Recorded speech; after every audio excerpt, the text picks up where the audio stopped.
There's so much fear going on in the world right now, brothers and sisters. There's so much to take our minds off of the things of Yahuwah and what he's doing above, and we focus on the things below. But if we aren't firmly rooted in his word, we can be tossed by every wind of doctrine and false belief. And without knowing it, fear becomes an idol. So anytime we bow down to anything that does not honor Yahuwah through his Son, it becomes a place of worship. It becomes such a subtle thing we don't even recognize sometimes. Our heart is given over to whatever we give it to. And we need to trust in our Abba Father. To him, if we're not trusting him and trusting his word, then those things are idols in our lives. Romans 8:15.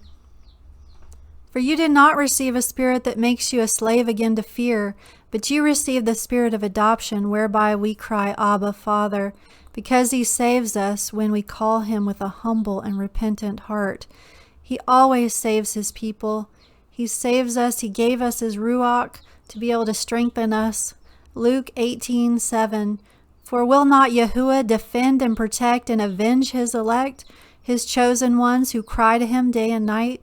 Will he defer them and delay help on their behalf? I tell you, he will defend and protect and avenge them speedily.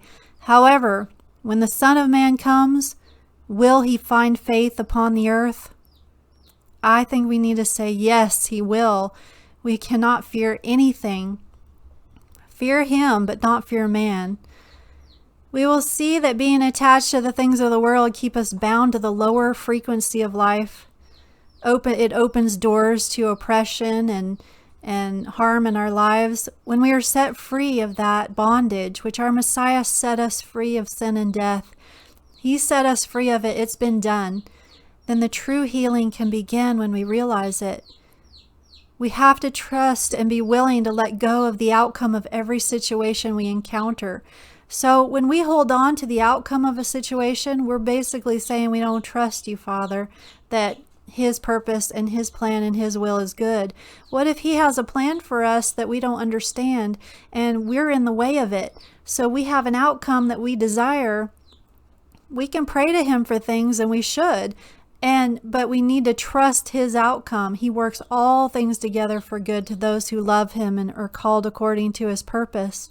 So letting go, not being attached to the outcome, because the outcome is fleshly. It's our desire for an outcome, so our desire is of the flesh, and we need to let go of that. We can't control what happens to us. We trust him for what happens to us, but we can control our reaction to things, and that's what he wants us to have, self-control and understanding that when we fear the things of the world, we aren't trusting him. We have to be willing to let go of the outcome of every situation we encounter. That means whatever happens to us, whatever situations we encounter, understand he's working that out for a purpose we don't understand. We can look at the life of Job, and we will look at him in a minute, and see that this is how Yahuwah works, and we'll see why. If we trust Yahuwah and Yahushua, we will not love the world or the things in it. So he tests our hearts. He tests us to see if we truly will love him when we face adversity, when we face losing those things, because he has to take the world out of us. And we'll see this in a few minutes. Abba has already planned paths that we should take. He's already purposed a plan for us. He has already made his greatest intent into our lives. If we only understood that, he has a greatest purpose and plan. It is up to us to surrender fully to his will and his way. So fully surrendering means we don't attach to anything of this world the outcome of our situation. We trust in him, whatever he's working, because he's working it out for our good. So we go through refining so that we can be pure and fruitful for his kingdom, and we can be in his presence because he wants his children to be with him in his presence eternally. It is for his esteem and not ours that he plans, and his plans will not fail if we'll only believe. If we'll only believe. Our Messiah said so many times, O ye of little faith, why did you doubt?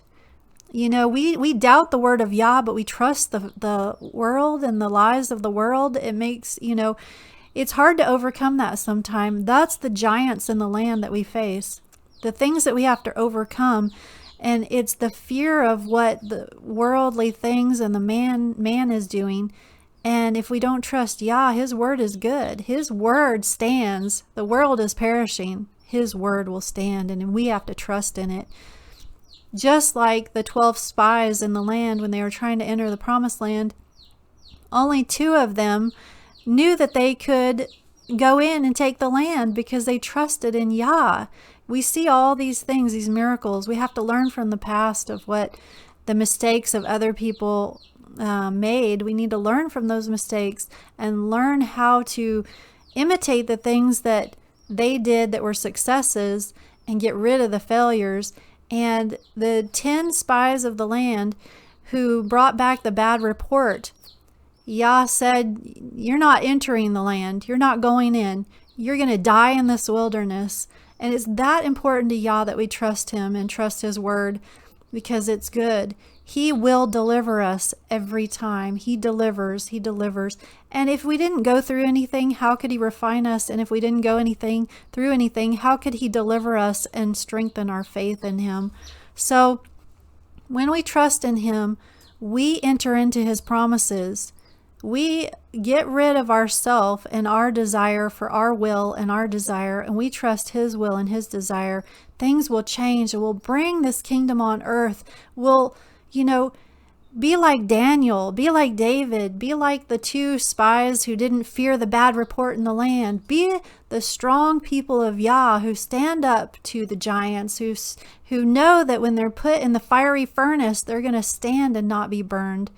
This is the kind of faith he's calling us to, and we have to have it in this time.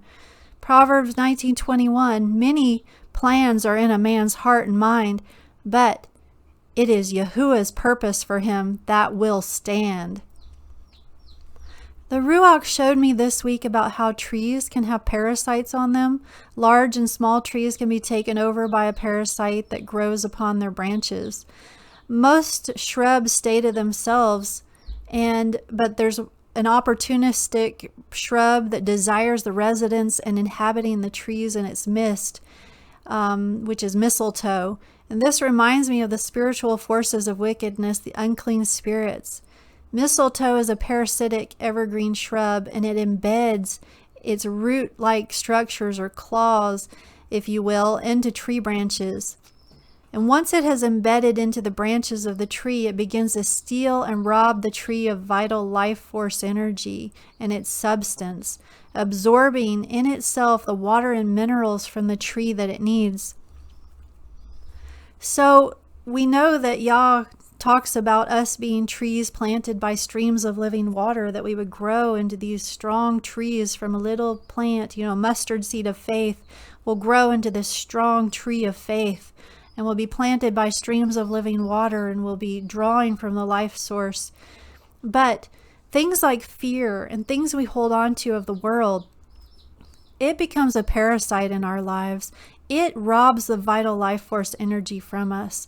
So if we understand, if we look at what it really is, fear as what it really is, or holding on to the past, holding on to unforgiveness, and not letting go of the things of the past, it is a parasite. And let's just face it for what it is. When we see the serpent on the tree, we see the curse, and we notice it. Now we need to take care of it. Now we can face the giant, and now we can overcome it. So if severe enough, mistletoe can kill an oak tree by robbing it of its nutrients. It can kill a tree. It earns its genus name, Phoradendron, which means thief of the tree. And we are reminded of this scripture, John 10:10, the thief comes only to steal and kill and destroy. Our Messiah came that we may have life and have it more abundantly. So you'll see how this mistletoe is a thief to the tree, just like the destroyer and the thief comes to kill, steal, and destroy our good life for the kingdom. Psalms 1:1, But Baruch, blessed is the man who walks not in the counsel of the wicked, nor stands in the way of sinners, nor sits in the seat of scoffers, but his delight is in the law of Yahuwah, and on his law he meditates day and night. He is like a tree planted by streams of water that yields its fruit in its season, and its leaf does not wither. In all that he does he prospers. The wicked are not so, but are like chaff that the wind drives away. Therefore the wicked will not stand in the judgment, nor sinners in the congregation of the righteous. For Yahuwah watches over the way of the righteous, but the way of the wicked shall perish. North Carolina State University Cooperative points out that mistletoe weakens trees most during periods of stress, such as drought, when it robs them of water to feed itself and ultimately causes death of many trees. In Hosea 4:6, we see, "My people are destroyed for lack of knowledge. Because you have rejected knowledge, I will also reject you as my priests. Since you have forgotten the law of Yahuwah, I will also forget your children." YHWH, Isaiah 2:22, "Stop regarding man in whose nostrils is breath, for what account is he?" 1 Corinthians 10:1, "I do not want you to be unaware, brothers, that our forefathers were all under the cloud, and that they all passed through the sea. They were all immersed into Moshe in the cloud and in the sea.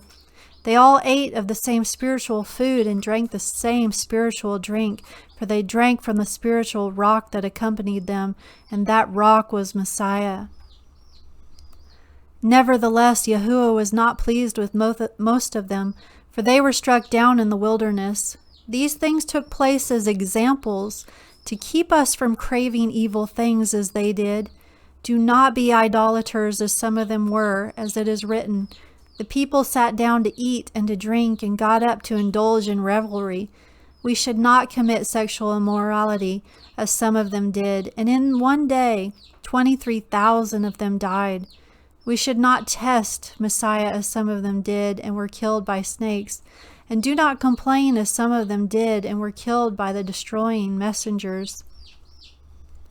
Now these things happened to them as examples, and were written down as warnings for us on whom the fulfillment of the age has come. So the one who thinks he is standing firm should be careful not to fall. No temptation has seized you except what is common to man, and Yahuwah is faithful. He will not let you be tempted beyond what you can bear. But when you are tempted, he will also provide an escape, so that you can stand up under it. Do you see that special little last sentence there? There's always a way of escape.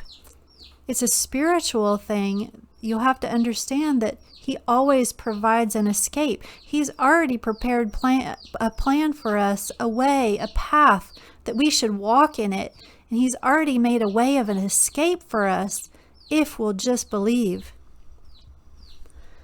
So mistletoe-infected trees suffer a high mortality rate after severe drought than non-infected trees.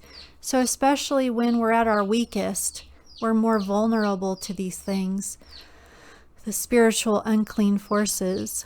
The only way to control mistletoe from your tree is to cut it off by removing it, because mistletoe Hastoria, its tendrils, can grow inside the branches. You must prune it off. This will not prevent more mistletoe shrubs from growing from seeds that germinate, but it will stop your tree from losing water and nutrients to existing mistletoe parasites. So we know that we have to take every thought captive, we have to make it obedient to our Messiah, and we have to do this spiritual work to keep these parasites, this fear, this unforgiveness, this sins, all this sin and death, the curses. We have to continually work to keep that off of our healthy spiritual tree, our life. Mistletoe is associated with the pagan holiday kissing tradition. It could be considered the kiss of death to the host tree on which it grows. So, I wonder if this is why it's used in the pagan traditions. It seems to be mocking Yah's people as the kiss of death, because mistletoe kills the tree, can kill the tree, or rob it from its life force energy. So it seems like it could be a mockery of Yah's people. It's just a thought I had. This shrub, the mistletoe, grows modified roots in an unlikely place inside the tree branches. So we see that also the modified word, the word that's gone out into the world, that's been altered and adulterated and changed, it's not the true word of Yah, where Yah says that we need to obey His Torah and obey His instructions while He fills us with His Spirit to be able to understand how to walk it out in spirit and truth. We grow in it. We grow in perfection. We're not perfect immediately. We grow in that perfection, and that's where His mercy comes in. But it's been adulterated to say that His instructions, His Torah, has been done away with, and that we don't have to obey Him anymore, and that His Sabbaths have been done away with, and His feasts have been done away with. And this is a modified word. This is a modified, and the roots of that get into a person, their tree, their spiritual life, and it sucks the life out of them. Because the Torah is life. The Spirit of Yahuwah is life. The Spirit of our Messiah is life within us.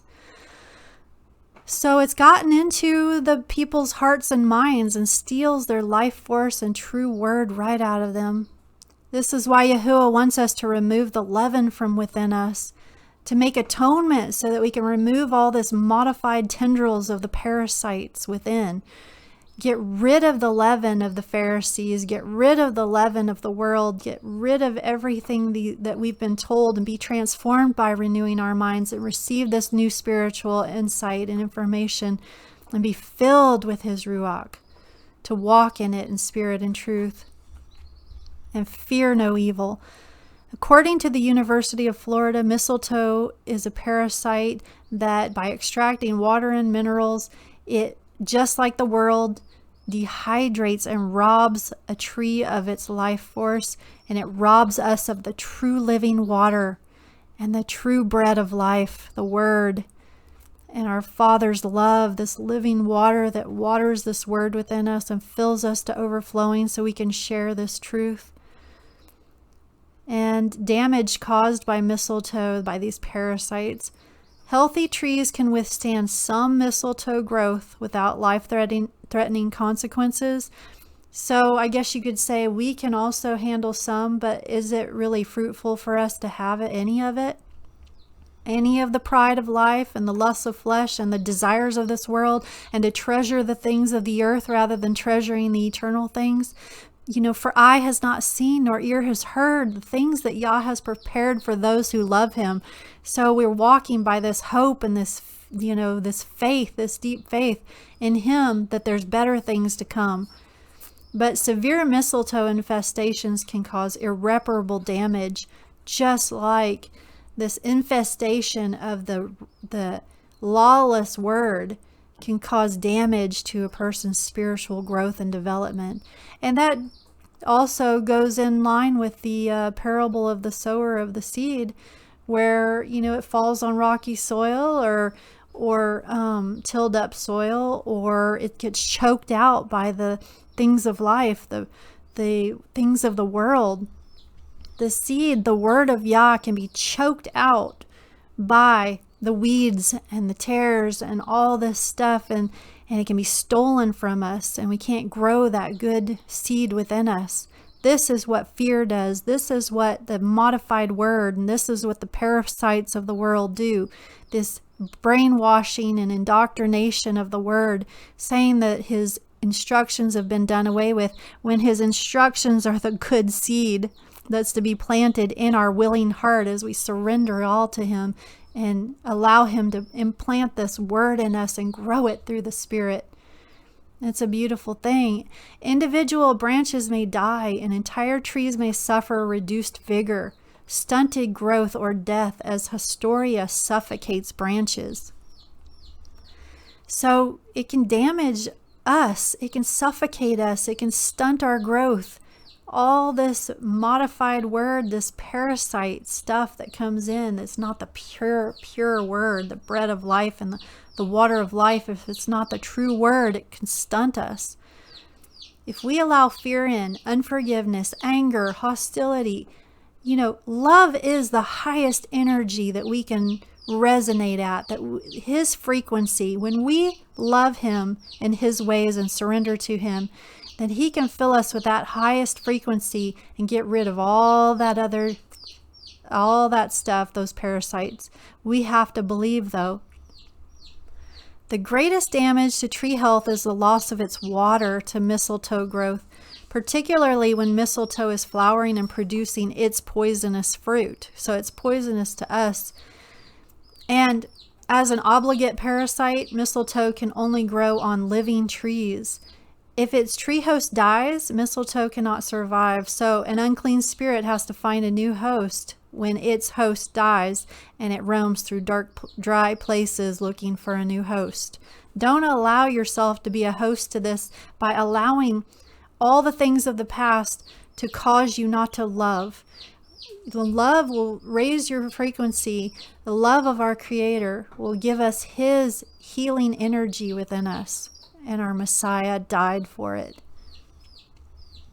As mentioned before, effective control for mistletoe parasite is to completely remove it from its host tree. Cut it off. Pruning affected branches as soon as you notice mistletoe growth is critical to preventing the plant from being able to produce more flowers and seeds. 2 Corinthians 10:4, for the weapons of our warfare are not of the flesh, but have divine power to destroy strongholds. John 15:5, I am the true vine, and my Father is the vine dresser of the vineyard. He cuts off every branch in me that bears no fruit, and every branch that does not bear fruit, he prunes to make it even more fruitful. You are already clean because of the word I have spoken to you. Remain in me, and I will remain in you. Just as no branch can bear fruit by itself unless it remains in the vine, neither can you bear fruit unless you remain in me. So good. As the Father has loved me, so have I loved you. Remain in my love. If you keep my commandments, you will remain in my love, just as I have kept my Father's commandments and remain in his love. I have told you these things so that my joy may be in you and your joy may be complete. This is my commandment, that you love one another as I have loved you. Greater love has no one than this, that he laid down his life for his friends. You are my friends if you do what I command you. No longer do I call you servants, for a servant does not understand what his master is doing. But I have called you friends, because everything I have learned from my Father I have made known to you. You did not choose me, but I chose you, and I appointed you to go and bear fruit, fruit that will remain, so that whatever you ask the Father in my name, he will give you. This is my command. You love one another. Love the Father. Love one another. It's the highest frequency that gets rid of all the evil. Don't let the world steal your joy. Don't let the world steal your fruitfulness and love for Yahuwah, love for our Messiah, love for one another. Don't let it destroy and suck the life out of you. Whoever hates me hates my Father as well. If I had not done among them the works that no one else did, they would not be guilty of sin. But now they have seen and hated both me and my Father. But this is to fulfill what is written in their law. They hated me without a cause. Because he holds fast to me in love, I will deliver him. Psalm 91:14. Because we hold fast to him in love, Yahuwah will deliver us. I will protect him because he knows my name. When he calls to me, I will answer him. I will be with him in trouble. I will rescue him and honor him. With long life will I satisfy him and show him my salvation. When we look at those who feared in Scripture, it brought their fears upon them. Yah allows the desires of our hearts to come upon us so we can face it. When we have something that's not fruitful for his kingdom, he has to allow us to face it, see it, and now prune it off of us and overcome it. So holding on to the things of this world will keep us trapped to the lower realm and not the higher realm of healing. Even Job had to discover that what he feared came upon him. Job 3:25. For the thing I feared has overtaken me, and what I dreaded has befallen me. I am not at ease or quiet. I have no rest, for trouble has come. Why is fear or ego, flesh, sin, pride, etc. an idol and a parasite in Yahuwah's eyes? Because like mistletoe on an oak tree, fear steals the life force right out of us. Not only fear, brothers and sisters, it's pride, arrogance, ego, the sins of life, the pride of life, the lusts of the flesh, all this stuff, fear of man. It takes our life substance and makes us unfruitful for the kingdom. Anything that we hold on to of the past and of this world that does not serve Yahuwah and his kingdom is harmful to our bodies and our health. Anything that is a parasite to our spiritual growth and development causes us to be unfruitful for his honor and esteem. It was Yahuwah's love of Job that he did not want Job to stay in torment, to fear. For Job could not experience the true love of Yah while walking in fear and dread. But at the end, he knew who could save him. Job had everything, though, a man could want. But he could not be fruitful and offer his love and gratitude for everything Yahuwah had done for him, because Job lived in mental torment. And although highly regarded as a great man, Job's life was unfruitful. We often think that Yahuwah is punishing us when we go through the refiner's fire, and it seems like bad things happen to us, but this could not be further from the truth. When we have come into the love agreement with our Abba Father through his Son and follow his Torah in spirit and truth, that means we grow in it, grow in our understanding through the Ruach HaKodesh. It is Abba's love that he has to cut out the mistletoe from our lives, the parasites, because mistletoe roots into the tree branches and sucks the life right out of us. These things suck the life energy out of us, his substance, his bread of life, and his water of life. The only way to get rid of it is to cut off the affected areas. Through Abba's Ruach, we are refined in the furnace of affliction because he is pruning those places as we surrender to him daily. And don't hold on to the outcome, because he's got a better plan. He's already got it purposed, the plan he has for our lives. We have to get out of the way. This removes the parasites from our lives and allows for new growth and spiritual development. It gets rid of the unclean spirits. So we can now be fruitful for his kingdom. It is truly in his mercy and love that he cannot leave his children in misery, to sin, fear, idolatry, sickness, mental torment, etc. How could a loving father leave us like that? So he prunes everything out of us so that he can build us back up, healthier, full of faith, no longer harboring fear, past our sins, regrets, ego, pride of life, the worthless things that somehow we think are important. Let go, brothers and sisters, of everything that is causing you to hold on to the past. He's asked us to let go of those things. Let go and lay it down, cast it down, remove it from your life so you can be fruitful, so you can have joy and shalom and health and healing and his restoration. And even if you still have a thorn in the flesh, he can still give you a spirit of joy and abundance. He is merciful and full of love to cut the bad places out of us and help us to grow in our fruitfulness so that we can honor him with our new life. Remember, the mistletoe has to be cut off because its tendrils grow into the branches. It's like in there, tight. It grows all throughout it, so it has to be cut off. Just like us, we have to have those places that are dry and unfruitful cut off so that we can be fruitful. We become compassionate and merciful when we surrender the things of this world. And don't let the things of this world harden us. And then it allows his love to flow freely within us. His living water and vital substance is a source of life within. Getting rid of all parasites, sucking the life energy out of us, as we know the unclean spirits feed off of this lower realm energy. All we're doing is feeding the lower realm of energy, the darkness. We're feeding it by allowing this fear and negativity in our lives. We've allowed it. Surrender it. Let it go. Say, I don't want it anymore. Cast it down as vain thoughts and imaginations, and take it captive to the obedience of our Messiah, and allow Yah to work, to refine and prune us. And watch how fruitful. Look at Job's life, how he had, abundance and prosperity beyond what he had already had. And now he could enjoy it. Now he could live in it, and he could enjoy the substance of life. Yahuwah, who provides for all his children to enjoy, to have love and gratitude. We have to walk in love and gratitude and total faithfulness, and that is our substance. YHWH 35:4. Say to those with fearful hearts, be strong, do not fear. Yahuwah will come. He will come with vengeance, with divine retribution. He will come to save you.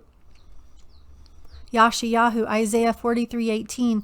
Remember not the former things, nor consider the things of old. Behold, I am doing a new thing. Now it springs forth. Do you not perceive it? I will make a way in the wilderness and the rivers in the desert. And rivers in the desert. YHWH 43. Now this is what Yahuwah says. He who created you, O Jacob, he who formed you, O Yasharel, do not fear. For I have redeemed you. I have called you by name. You are mine. When you pass through the waters, I will be with you. When you go through the rivers, they will not overwhelm you. When you walk through the fire, you will not be scorched. The flames will not set you ablaze. You see, we have to go through things. We'll be going through things, but he delivers us from them all if you just believe. Yahuwah's word will stand, and love is the gold standard of his word. He refines us by his word and restores us to a healthy and sound relationship with him. Hebrews 12:1. Therefore, since we are surrounded by such a great cloud of witnesses, let us throw off every encumbrance and the sin that so easily entangles, and let us run with endurance the race set out for us. Let us fix our eyes on Yahushua, the author and perfecter of our faith, who for by joy set before him endured the stake, scorned its shame, and sat down at the right hand of the throne of Yahuwah. Consider him who endured such hostility from sinners, so that you will not grow weary or lose heart. In Philippians 4:6, do not be anxious about anything, but in everything by prayer and supplication with thanksgiving, let your requests be made known to Yahuwah, and the shalom of Yahuwah, which surpasses all understanding, will guard your hearts and your minds in Mashiach, Yahushua. Yeah, we have to believe. There are so many promises for those who believe, those who surrender fully, those who submit to his will. James 1:12. Baruch, blessed is the man who remains steadfast under trial, for when he has stood the test, he will receive the crown of life, which Yahuwah has promised to those who love him. Let no one say when he is tempted, I am being tempted by Yahuwah, for Yahuwah cannot be tempted with evil, and he himself tempts no one. But each person is tempted when he is lured and enticed by his own desire. Then desire, when it has conceived, gives birth to sin, and sin, when it is fully grown, brings forth death. So he allows it. He allows us to have the desires of our heart. And so when we conceive it, even fear is sinful to him. But perfect love casts out fear, because fear has to do with punishment, and whoever fears has not been perfect in love.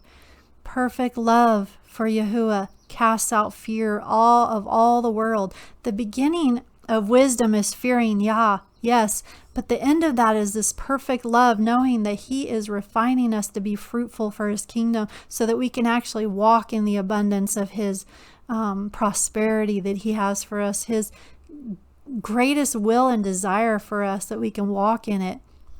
And like I said before, our Messiah died for it. We have to walk in it. If we hold on to those things that are destroying our lives and sucking the life energy out of us, it is our own choice. We choose to hold on to it because our Messiah said, cast it off, lay it down. I took on your burdens. I took on your infirmities. I carried your pains and sorrows and sins and disease and death, and lay it on me. Lay it on him. Let go, and we will be healed. Little children, you are from Yahuwah and have overcome them, for he who is in you is greater than he that is in the world. Hallelujah. Brothers and sisters, there are so many. There's Jeremiah 39:17. I will deliver you on that day, declares Yahuwah, and you shall not be given into the hand of the men of whom you are afraid.